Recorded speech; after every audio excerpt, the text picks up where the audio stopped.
Types of bonds formed by different atoms and their characteristic properties depend on ionization energy. The term ionization highlights the formation of ions. So let us first understand briefly what ions are.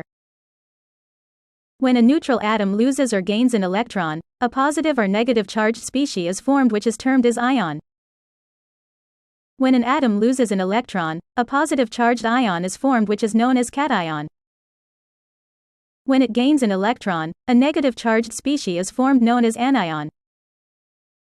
An example of the formation of a cation is given below. Sodium loses one electron to form a cation. Fluorine can gain one electron to complete its valence shell. This results in forming a fluorine anion. There is a force of attraction between electron and nucleus. Therefore, in order to remove the electron from the influence of nucleus, energy must be provided. What is ionization energy? It is the amount of energy required to remove an electron from the influence of the nucleus of an isolated atom in gaseous state. Ionization energies are expressed in electron volt per atom or in kJ per mole of atoms. Ionization energy of carbon is shown here. Let us try to remove an electron from the carbon and see how its ionization energy varies.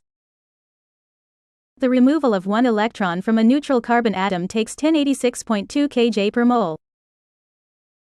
The removal of another electron from carbon-positive ion takes 2352 kJ per mole. This is almost double the energy needed to remove an electron from a neutral carbon atom. So what could be the reason behind the rise in these ionization energies although we are only removing one electron each time? To answer this question, let's first assign the removal of first electron a term known as first ionization energy. Let's assign the removal of second electron the term second ionization energy and removal of third electron third ionization energy. We can say that the third ionization energy is greater than the second. The second ionization is greater than the first. As the figure illustrates, there are 6 electrons and 6 protons in a neutral carbon atom. Let's see what happens when we remove electrons from it. When we remove one electron from this neutral atom, there are 6 protons and 5 electrons remaining. After removal of one more electron from the carbon-positive ion, we now have 6 protons and 4 electrons remaining. What happens when we remove another electron from carbon-2 positive ion? It will give us a carbon-3 positive ion with 6 protons and 3 electrons. We can see that the number of protons are constant at a value of 6. However, the number of electrons are decreasing. First, second and third ionization energies of oxygen and phosphorus are shown here. How can we explain this behavior?